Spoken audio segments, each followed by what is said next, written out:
بسم اللہ الرحمن الرحیم۔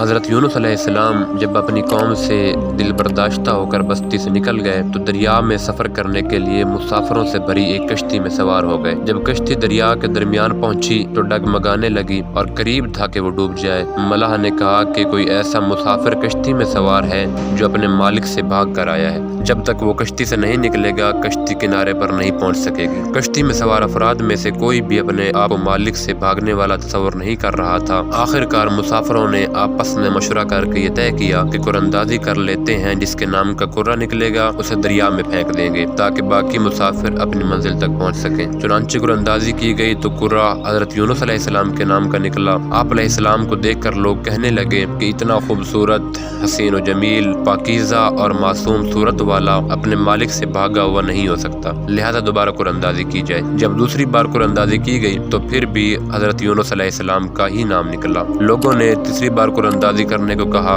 جب تیسری بار قراندازی کی گئی تو پھر بھی قراندازی میں آپ علیہ السلام کا نام ہی نکلا۔ آپ علیہ السلام فوراً سمجھ گئے کہ اپنے مالک سے بھاگا ہوا غلام میں ہی ہوں، کیونکہ میں اللہ تعالیٰ کی اجازت کے بغیر اپنی بستی سے نکل آیا۔ لہذا آپ علیہ السلام نے خود دریا میں چھلانگ لگا دی۔ جیسے ہی آپ علیہ السلام نے دریا میں چھلانگ لگائی، اللہ تعالیٰ نے دریا کی ایک بڑی مچھلی کو حکم دیا کہ اپنا منہ کھول کر انہیں اس طرح نگل لو کہ ان کے گوشت اور ہڈیوں کو ذرا بھی نقصان نہ پہنچے۔ اس مچھلی نے منہ کھول کر حضرت یونس علیہ السلام کو زندہ سلامت نگل لیا اور دریا کی گہرائی میں چلی گئی۔ اور اسی پر اللہ تعالیٰ کا فرمان ہے کہ یاد کرو جب یونس بھاگ کر ایک بھری ہوئی کشتی میں پہنچے، پھر قراندازی ہوئی تو وہ یونس مغلوب ہو گئے۔ آخر کار ایک مچھلی نے انہیں نگل لیا، اس وقت وہ اپنے کیے پر بڑے شرمسار ہوئے۔ جب حضرت یونس علیہ السلام مچھلی کے پیٹ میں پہنچ گئے اور وہاں اپنے آپ کو زندہ محسوس کیا تو اپنی غلطی کا اعتراف کرتے ہوئے اللہ کے حضور گڑ گڑائے اور اللہ عز و جل کی خوب تسبیحات بیان کی۔ جب آپ علیہ السلام نے اللہ تعالیٰ کی تسبیح کے ساتھ یہ دعائیہ کلمات کہے تو اللہ عز و جل نے آپ علیہ السلام کی دعا کو فوراً قبول کر لیا اور آپ علیہ السلام کو غم سے نجات عطا فرمائی۔ اللہ عز و جل نے 40 دن کے بعد مچھلی کو حکم دیا کہ دریا کے کنارے جا کر انہیں اپنے پیٹ سے باہر اگل دو۔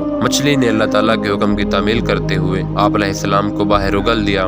اللہ عز و جل نے آپ علیہ السلام کے لیے وہاں پر کدو کی ایک بیل اگا دی۔ آپ علیہ السلام مچھلی کے پیٹ میں رہنے کی وجہ سے بہت زیادہ کمزور ہو گئے تھے اور آپ علیہ السلام کا جسم نرم یعنی پلپلا ہو گیا تھا۔ اس حالت میں اگر آپ پر ایک مکھی بھی بیٹھ جاتی تو آپ علیہ السلام اس کی تاب نہ لا سکتے۔ کدو کی بیل کے پتے چوڑے ہونے کی وجہ سے سایہ گنا ہوتا ہے اور اس کے قریب مکھی بھی نہیں آتی۔ اس کے ساتھ ساتھ آپ علیہ السلام کے لیے ایک دودھ دینے والی ہرنی کو پابند کر دیا جو صبح و شام آپ علیہ السلام کو دودھ پلانے آیا کرتی، یہاں تک کہ آپ بالکل درست ہو گئے اور جب واپس قوم کے پاس آئے تو دیکھا کہ وہ مسلمان ہو چکے تھے۔ اسی پر فرمان الہی ہے کہ پس اگر وہ اللہ کی پاکی بیان کرنے والوں میں سے نہ ہوتے تو لوگوں کے اٹھائے جانے کے دن یعنی قیامت تک اس مچھلی کے پیٹ میں ہی رہتے۔ آخر کار ہم نے انہیں ایک چٹیل میدان میں ڈال دیا اور اس وقت وہ بیمار تھے اور ان پر سایہ کرنے کے لیے کدو کی بیل اگا دی۔